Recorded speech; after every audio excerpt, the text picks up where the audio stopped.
Toutefois, la pression n'aurait peut-être pas le temps de vous tuer, car la chaleur vous ferait cuire avant. Sur Terre, le record absolu de température a été enregistré le 10 juillet 1913 dans la vallée de la mort, quand le thermomètre est monté à 57 degrés Celsius. Mais cela serait même bien plus frais que le jour le plus froid sur Vénus. La température est de 420 à 480 degrés, autant que la température de pyrolyse de votre four. L'homme explore Mars depuis des années avec un succès remarquable. Mais sur Vénus, la chaleur extrême rend l'exploration pratiquement impossible.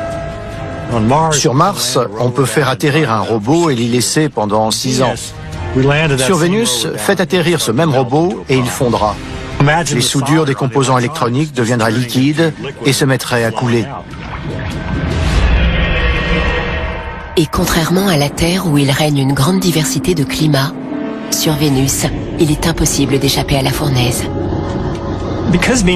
L'atmosphère de Vénus est si épaisse que les conditions à la surface varient très peu entre l'équateur, les pôles, la phase diurne et la phase nocturne. Même quand il fait nuit, les roches rougeoient légèrement sous l'effet de leur propre chaleur. Vous les verriez briller d'une lueur rouge orangée tellement il fait chaud.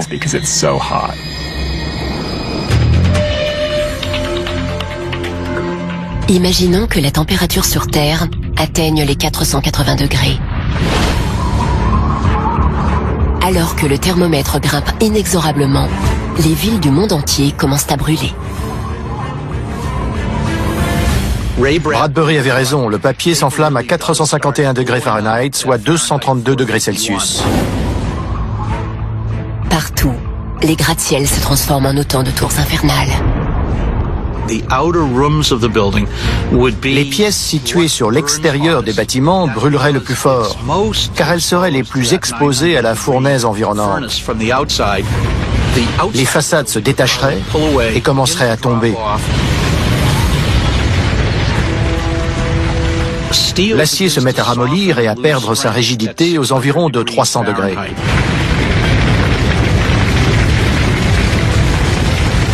Alors que les incendies ravagent la planète, tous les bâtiments, des simples maisons jusqu'au gratte-ciel, brûlent et s'effondrent.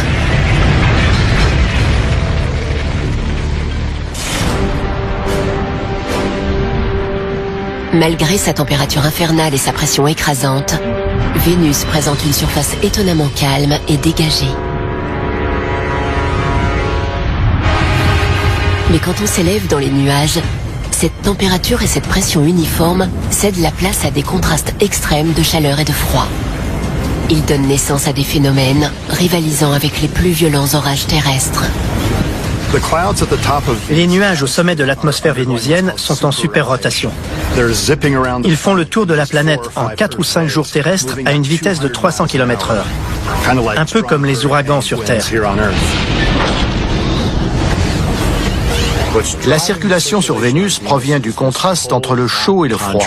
Le soleil tape sur la face éclairée, tandis que la face cachée ne reçoit aucun rayonnement solaire. C'est ce déséquilibre qui crée les vents violents qui tournent autour de la planète.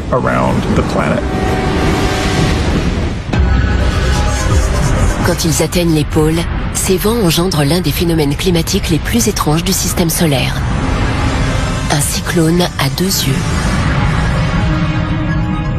Les nuages vénusiens en superrotation ont une autre caractéristique déplaisante qui rendrait le port du parapluie totalement inutile. Les nuages vénusiens sont chargés d'acide sulfurique. Ils ne seraient pas très agréables pour les êtres humains. Il ne vaudrait mieux pas les traverser en avion avec les hublots ouverts. D'autant que lorsqu'il pleut, ces nuages libèrent de l'acide sulfurique presque pur. Sur Terre, nous avons des centrales au charbon dont les émissions se dissolvent dans l'eau de pluie pour générer des pluies légèrement acides. Sur Vénus, les pluies acides dépassent l'entendement. Il fait si chaud sur Vénus que les pluies acides s'évaporent avant de toucher la surface. Mais que se passerait-il s'il pleuvait de l'acide sulfurique à la surface de la Terre ? Une expérience consistant à mélanger de l'acide sulfurique et du sucre montre ce que cela donnerait sur le corps humain. J'ai de l'acide sulfurique dans ce récipient. Et ici, un composé organique riche en carbone, en hydrogène et en oxygène, à savoir du sucre, comme on en trouve dans n'importe quelle cuisine.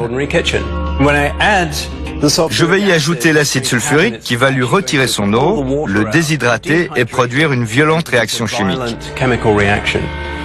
D'abord, je vais me protéger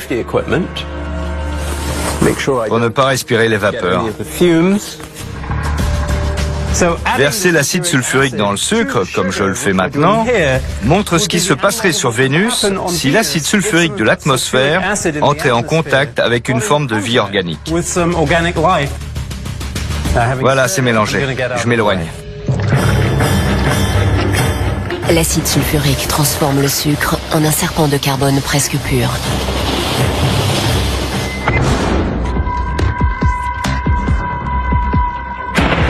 S'il pleuvait un jour de l'acide sulfurique sur Terre, la plupart des êtres vivants seraient donc immédiatement changés en colonnes de carbone. Mais que deviendraient les villes et les monuments ? Paris. Si un déluge corrosif d'acide sulfurique s'abattait sur la structure métallique de la Tour Eiffel. Quand l'acide sulfurique touche l'acier, il le transforme en sulfate de fer.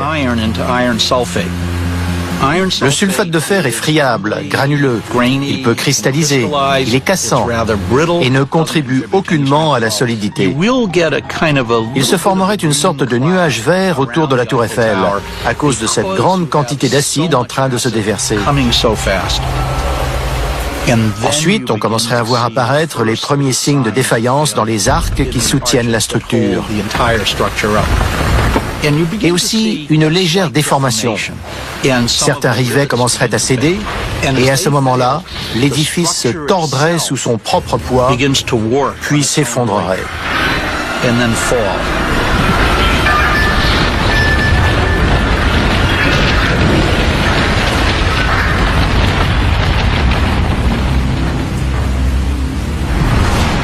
Vénus n'a pas toujours été en proie à cette chaleur terrible, cette pression écrasante et ces pluies d'acide sulfurique.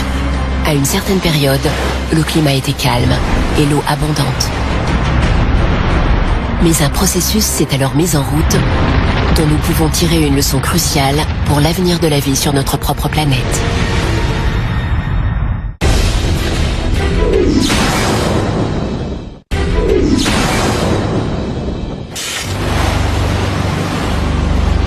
À l'origine, il y avait de l'eau sur Vénus, avant qu'une catastrophe climatique ne la transforme en désert.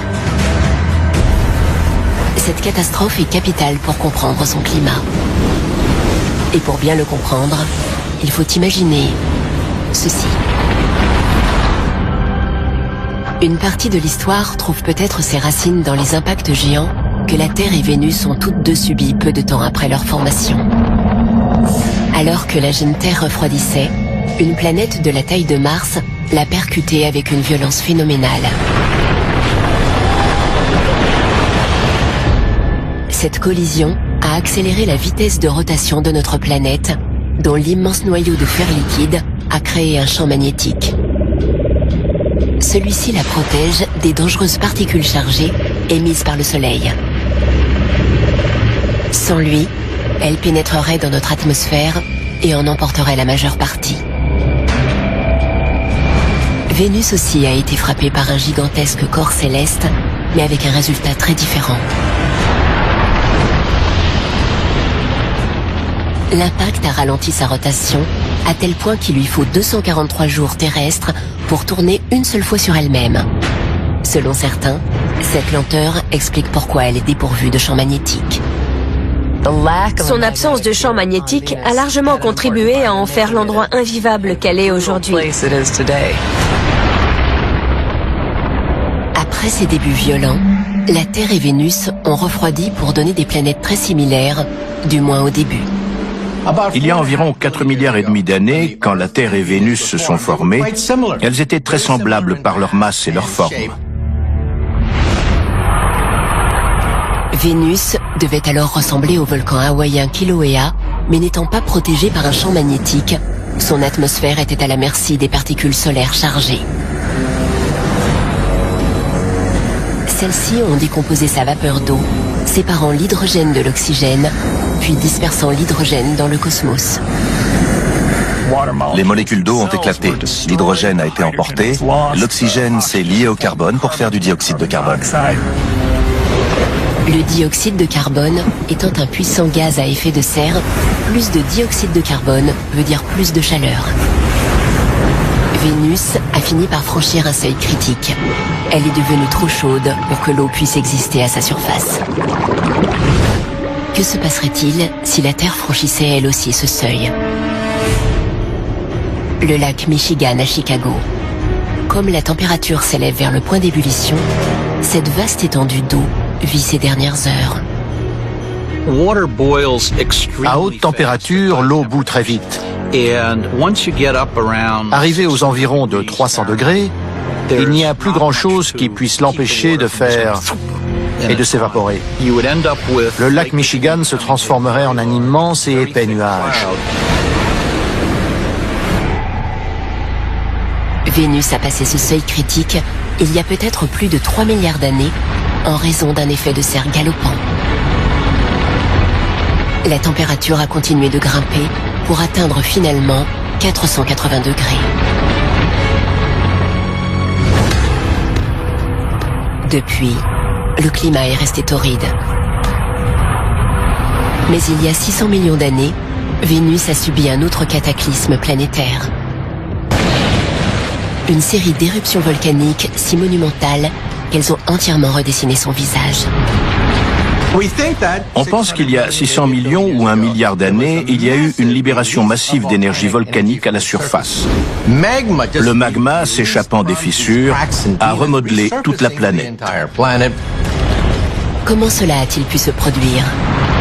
Tout s'explique par l'absence d'eau.